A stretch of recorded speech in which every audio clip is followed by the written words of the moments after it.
Ahmed. Hello, Pascal. How are you? Good, thanks. How are you? All good, thanks. Thanks for having you here in the podcast, the CoPC podcast from the Conflict Transformation, Peace Building and Security Network. We are an online network on LinkedIn mainly, and we produce these podcasts on peace building, the broader field of peace building, conflict transformation, security issues, and so on. And we're very happy to have you here, Ahmed. Thanks for having me. It's a big pleasure. You just published a new book. Yeah, guess you have it. Political-ideological Mobilisation, Violence in the Arab World, all in. It was just released, right? A few days or Just weeks released exactly on the 6th of September. Yeah. Okay, so it's hot off the press. And yeah, so it's great that you are available for having this discussion on your book, to share a little bit about your research, about your experience. So the idea of this podcast is to share interesting publications, projects, discuss with interesting people as you are. And let's go. Yes, thank you.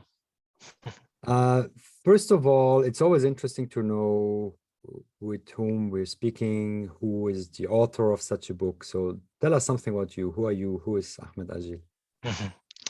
Yeah, so where should I start? It's always interesting because your identities are multiple, of course, and then you have like, how do you define yourself, right? What's the first thing that you say? Is your nationality? Is your background? Is your language? Is it your profession?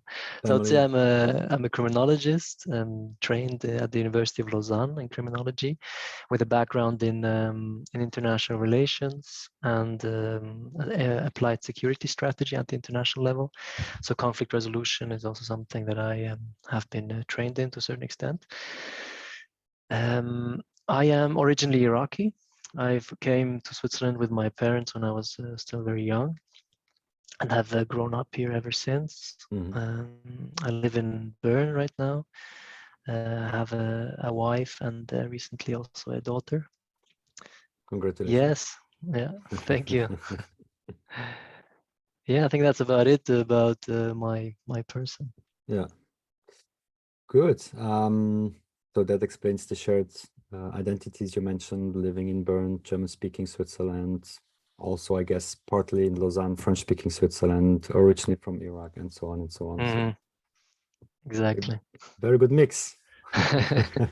Yes, I think it's also challenging, of course, but in general, it's I guess a richness if you're able to combine those things, right, and reconcile yourself with your identities.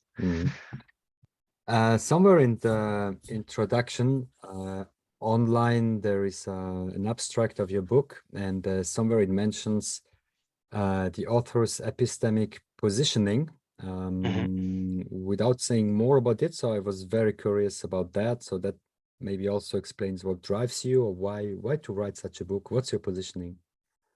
Yeah. So I've within criminology, or in general in the social sciences, there's a body of scholarship that is interested in like understanding what our position is as researchers when we produce knowledge, right, and the ways in which we influence and what we see as knowledge, right. And so I've always been very let's say concerned by the fact that knowledge is just out there, and there's this veil of objectivism, the feeling that, okay, this is just knowledge that applies universally, right? And I have always taken issue with that, especially when it comes to the study of crime, right, and terrorism. So my intention was to clearly state where I'm coming from, and first, of course, engage with my own background, my own history, and the extent to which this actually informs my wish to engage with such a highly sensitive topic also.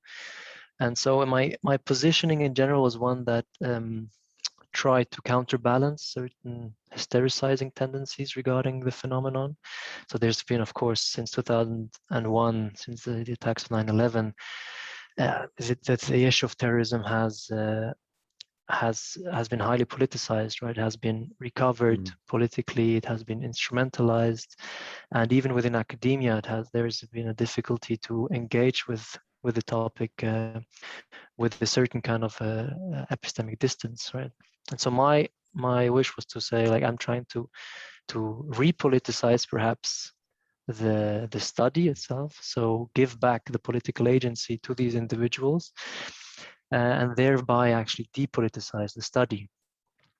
Because what has happened since 2011 is saying, well, these individuals are irrational, they commit horrendous attacks, which is of course true, but that has implied actually stripping them of their political agency.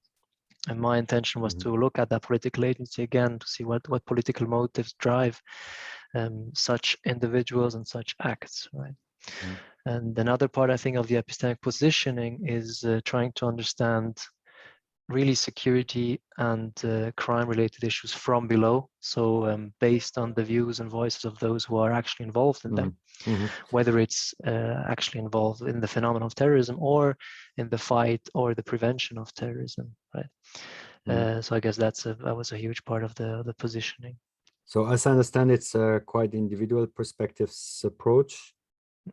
You made interviews, you talk a lot about suffering, injustice, grievances. So in how far do you take into account the context, you know, so is it more, sounds a bit psychological to some extent, in how far do you take into account, you know, socioeconomic realities, international relations, this kind of things, the more social part, the political part? Yeah. So the idea is the methodology is individual based in that sense. I'm basing the study of, or I'm gathering data mainly from individuals, right?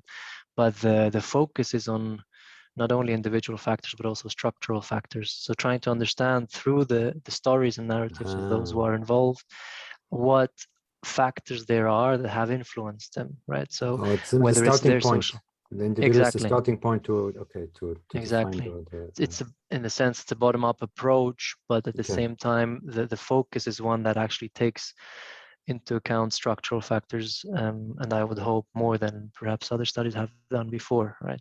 Not actually the idea, because there is, of course, a tendency to individualize crime in general, right? Saying like the origins of crime are to be located within the individual, and neglecting therefore certain structural and political and social factors that can play a role. But my idea was to say, well, of course there are individual factors, but what do these individuals tell us about the social, the political, the economic, contextual factors that have influenced them in their trajectories, right? Yeah, so you think it's a bit a hypothetical question, even very much hypothetical question, but how would you think if you take the structural factors and you have one person, one individual committing a crime, committing an attack, whatever, you replace that person with another one, a different individual, same factor, same context, same structure? Is And it the same possible outcome? to, yeah, same outcome?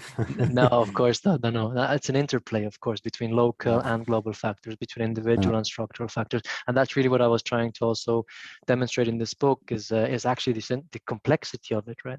It's neither this nor that, right? It's neither just the individual, nor it's just the context, right? That's responsible for it. And probably the individual is as complex as the structural. So on both combined, we never read. That's why it's difficult to predict what happens with whom and when in which context, because the interplay is never predictable.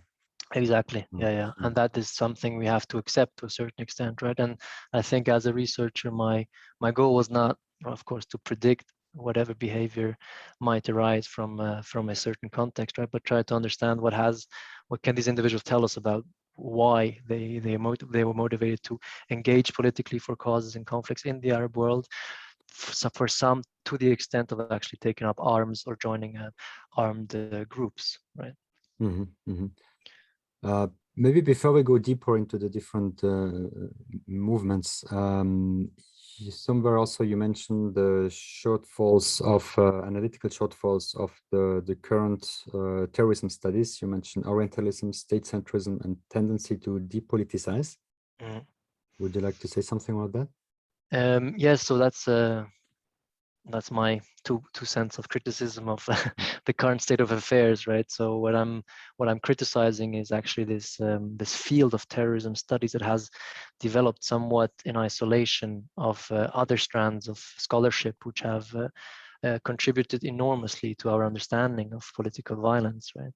But since 2001, there has been this field of terrorism studies that has, of course, developed and produced important knowledge, but at the same time has been affected by state centrism. So meaning that there are often links between individuals who produce knowledge and policymakers, or even there are some individuals who are in positions of policymaking or involved in counterterrorism who produce knowledge, right? Which is, I don't want to delegitimize any form of knowledge, of course, but there's been an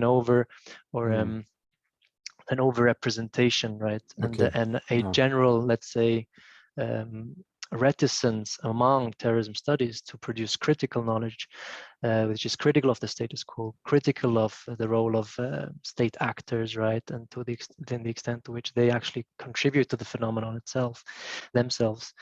And so I guess that is part of it, is trying to understand why the knowledge that we have produced so far since 2011 is, I think since 2001, is mostly US and Eurocentric, is generally has a tendency to an Orientalist tradition of thought, right?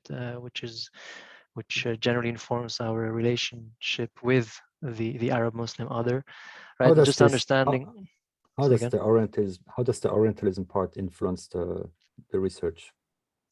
It's, for example, the engagement with the Islamic religion. What role do we ascribe to Islam or religion as a driving factor in radicalization processes, right?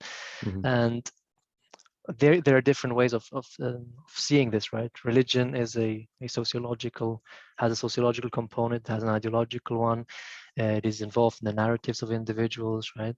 But taking it as a factor and always taking it as a starting point, right? And saying, well, there are Muslims out there, and some of them become activists and some of them become terrorists, right? This is an error of inference, actually, and that is something that you see, at least if you look at the literature, there's a problematic, to say the least, engagement with this factor of religion and Islam.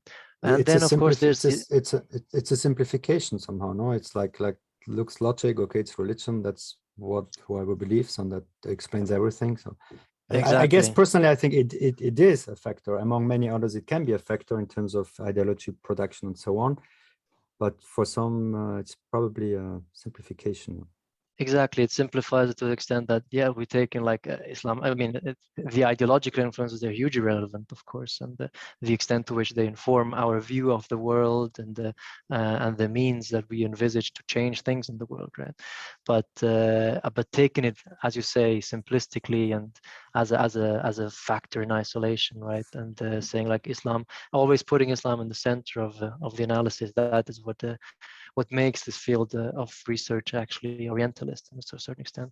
Add to this, of course, that there's a vision of the Orient, a vision of the global South, actually, which to a certain extent is problematic also, which has its colonial tradition, which has a long history actually of producing knowledge about the other, right?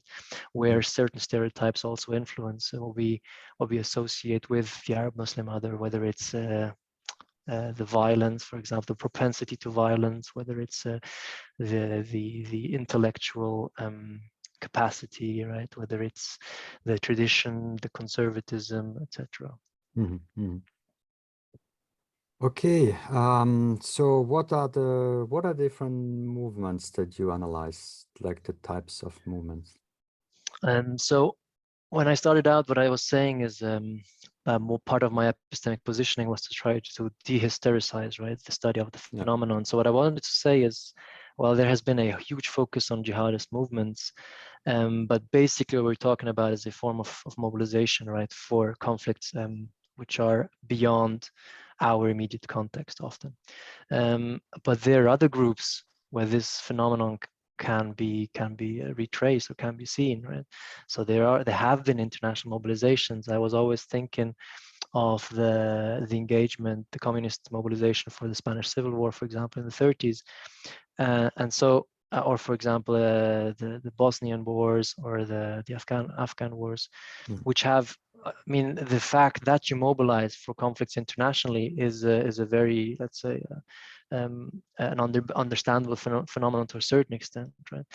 And so my idea was to say, well, let's not just look at jihadist actors, but in general, at any form of mobilization for causes and conflicts in the Arab world, taken largely, right, saying Syria, Iraq, Palestine, perhaps even Sudan, for example. There are few individuals who actually have engaged politically for the Sudanese conflict. So taking it largely, but saying like what drives these individuals? Why do they care about things that actually don't affect them immediately in their context, right? They go out of their comfort zone. They sacrifice certain things to perhaps travel abroad and actually engage physically for a certain cause. And so that made me stumble upon leftist actors, internationalists who have joined the Kurdish forces, of course, jihadist actors who have joined groups, either Daesh or Jabhat al-Nusra or affiliated organizations in the Syrian-Iraqi conflict or context, or also, let's say, Shia militias that was mostly in the Iraqi and Lebanese context. And a few right-wing individuals who were more in the right-wing spectrum, who have actually more of a white supremacist agenda, right? Although they are in the Lebanese context. How would you define right-wing in the Arab region? It's Because often driven. conservatism is often associated to like religious movements. So is there a space for right-wing in a more European sense? Yeah, I think let's say the Christian dominated right-wing movement in Lebanon, for example, whether it's the Phalangist movement or other similar movements, draws a lot of inspiration from actually the European right-wing movements, or even there's a lot of solidarity or sympathy for politicians like Trump or white supremacist groups in the US or Europe. So I think there's there's a connection, of course, although they are local factors that shape their engagement and their political agenda, right, of those groups. Okay, yeah, many things to analyze. Yeah, of course, and that was the difficulty. And that's one of the main critiques, right, of course, of the book, is to say, well, how do you take these different actors who have so like different ideologies, right, and then try to say produce knowledge about them, right, and it's a valid critique, of course. What I have tried doing is actually not go too much into the ideological differences, but really stay focused on that, on, of course, these grievances, right? But what do these different ideological orientations still tell us in some sort of common way about how grievances actually emerge and how they can inform action up to the point of justifying violent action, right? Could you identify commonalities between the profiles? Yes, so that's all that actually from chapter, I think 8 or 9 on, that's all about the common. I actually try to just really focus on the commonalities, right? And whether it's socioeconomic grievances or it's political grievances or ethno-racial grievances, I really try to focus on those things that are recurrent or transversal across the narratives, right? And yes, there are, whether it's, I think it's mostly at the level of the political context, right? And what, to the extent that the context to a certain extent is untenable, whether it's for a right wing or for a left wing person, or somebody who says like, well, the situation in Syria is unbearable, so I have to do something about it, right? So at the level of these grievances, although the specific anchor is different and the specific group with which they identify is different, the process often is very much the same, right? And factors related to like collective memory, to collective identity, to moral shocks, these things are very current across the different groups. So here in Europe, of course, you all remember those people moving to Syria and join terrorist groups and different movements. I also know that there were many travelers from Tunisia, for instance. But is this a general phenomena that happened about the same in the Arab region? Like You say somebody the mobilization from from Europe as from the Arab yeah, region? yeah, inside Arab region. I know Tunisia, yes, but is it in general? I don't know. Was there inside Arab region movements to join? Is that So that was the interesting thing about Lebanon, because Lebanon it's already in the Arab world, right? But what I was looking at is individuals who actually mobilized for conflicts that are outside of Lebanon, so mostly the Syrian conflict or the Iraqi conflict, right, or the Palestinian conflict. And actually, yeah, the mobilization was the same, and interestingly, the narratives also that have informed them are, of course, also the same. The narrative of a great injustice happening, of global inaction against a tyrant, and this again, this unbearability of these images and the suffering. Of course, that is like the general transversal theme that applies both to European and Arab mobilization. But there are, of course, local factors that have a completely different impact that facilitate, to a certain extent, traveling from Lebanon to Syria, right? Just in terms of the geographic, the context, but also the proximity, or also just the fact that they're like socially, you're sometimes there are links, there are families that are across the border, there are friends, or there are even the fact that just the simple travel across the border is more easier than it is from Europe. But they were more or less concurrent, I would say, especially since at the beginning there was, I mean, 2012, 2013, what has changed and with the Syrian civil war is the ease of mobilization, right? You can actually travel with EasyJet to Turkey, and from there you take a bus and you're already in Syria, whereas that was more difficult in the 90s in Bosnia, right? Or let's say, or let alone in the 80s in Afghanistan. Right? All right. Yeah, so now we don't want to spoil too much about the book, and people should get it and read it and get all the details and all your knowledge. But maybe can you tell us any recommendation, any maybe solution, anything? What's the conclusion about all that? So I think there are different things that I try to come up with in terms of policy relevance, right? How can we change our engagement with the phenomenon based on what I've found on the ground? I think on the one hand, it's just recognizing grievances. It it it is not tantamount to justifying the violence, right? But still, if we want to engage with the violence without, the death penalty, without just recluding people for their entire lives, we will have to engage with them again, right? And engaging with grievances and recognizing grievances and also a sense of injustice, not uncritically, but engaging with it also critically, is actually a major component, I think, in helping us move forward, whether it's in terms of prevention or also in reintegration after individuals have actually, to a certain form, engaged with this phenomenon or been And then involved in it. on individual, on structural, on both levels, I guess. Or What even saying both? both levels, even when we talk even if when the media or politicians talk about the phenomenon, there needs to be a recognition that, of course, the act of violence should never be justified, right? But saying that the U.S. invasion in Iraq, or remaining completely oblivious to the fact that the U.S. invasion in Iraq has produced or has actually contributed to the emergence of Daesh in 2012 or 2013, that is is dishonest, right? And it's actually counterproductive, because at the macro level, it conveys the image that, well, this is a Muslim problem, right? This is an Arab problem, perhaps. This is a problem of a culture. It's a problem of integration. It's a problem of violence among a certain group, right? Without recognizing that this is often a dialectic between state violence, right, and non-state violence. I think that just whether it's at the macro level, of course, but also in our individual engagement with individuals who are on the way of radicalization, for an extremist purpose. So just recognizing this, yes, there is an injustice, and talking about the injustice is justified, but let us envisage different options for how to do something about the status quo, which you see as being so this is sort of what I dysfunctional. understand. This is what I understand. Some kind of, maybe we can call it precondition, or some kind of opening a door. You know, and then I guess it needs all the work on the structure, or if there is grievances in terms of injustice, lack of perspective, and so on and so on.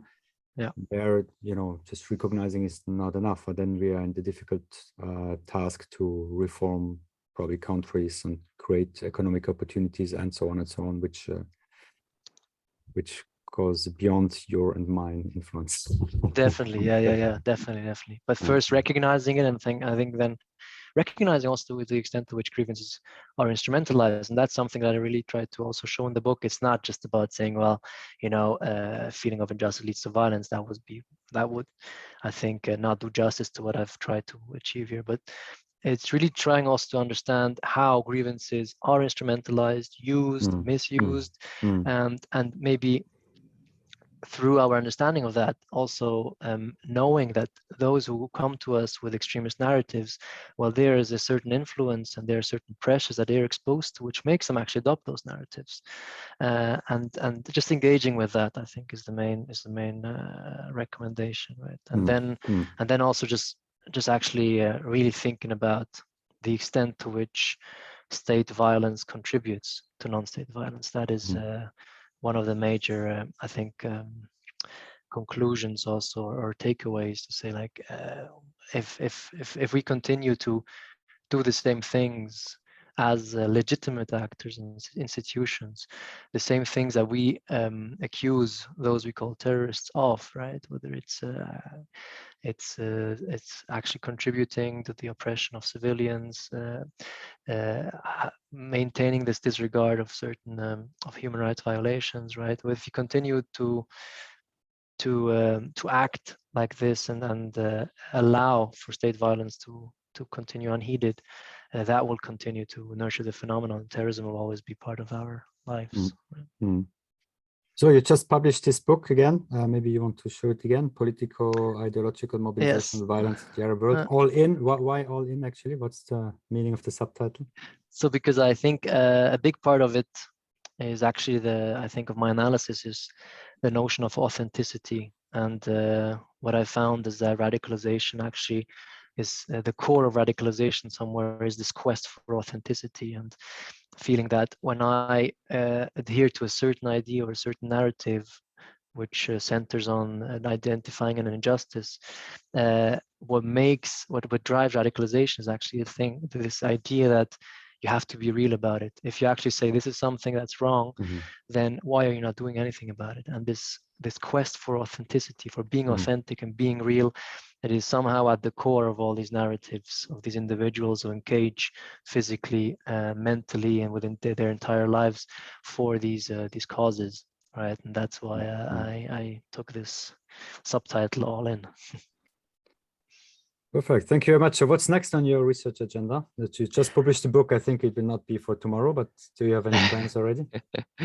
So I'll continue to work on some data related actually to this book. But my next project will be hopefully centered on counterterrorism more this time, really trying to understand how we as states engage with terrorism, what institutions we have developed, what laws we have developed, and how this has and how this impacts, how our policies and practices actually impact on individuals, and especially their processes of disengagement and reintegration. Wow, so I'm trying to go away a little bit from the radicalization aspect and more to the de-radicalization aspect or disengagement aspect, if you like. Okay, so we'll have to meet again. Yes, hopefully, inshallah. So maybe to conclude, is there anything personally you want to share? Any personal story, any experience from yourself, from an interviewee, anything that that you find personally interesting, marking? To be honest, every encounter, whether it was an individual who was involved, an activist, an ex-terrorist, if you want, or even a practitioner has always been extremely enriching, and every encounter was just so enlightening also. Although there were, of course, also stories of suffering and stories of violence, of course, which are difficult to bear sometimes. To be honest, I think there's actually another article that I wrote on this ethnographic aspects, on all those things that the extent to which I lived through the research, right? Now emotionally and intellectually, I was also affected by it, right? I think there was perhaps one. I'm not. What's important to know is that me, of course, doing this research is not the same as somebody else doing the research, right? I think that's the general takeaway, understanding that as somebody with an Arab Muslim background, I have had certain doors open more easily for me, but also others closed, of course, more easily. Because I am from the region, I'm also categorized more easily by individuals who are from there, whether it's, well, are you Sunni, are you Shia, are you whatever, right? And so there are tensions that arise more easily with me, which would not be the case for somebody who does not have that identity. Whereas on the other hand, of course, the language makes it easier for me to engage and really engage in depth with those stories. So yeah, as a general remark, I think it was just it was not only an intellectual but also a personal project. I thought so. So is this also published? Well, how would you call it? The article about ethnographic aspects? It's under review right now, so I'll let you know whenever it's published. Good, thank you very much, Ahmed, and all the best to you, to your family. Looking forward to thank you, and Pascal. I put the link to your book. Me. I put the link. I put it in the description, of course. I will share it on the network and so on. So maybe you get some feedback as well. I guess you're open for feedback. Yeah, also greetings to the network, of course, and thank you for your for important work. And if anyone feels like getting in touch, I'll of course be happy to continue the discussion bilaterally. Great. Or Perfect. Thanks, Ahmed. See you soon. Thank you, Pascal. Bye bye.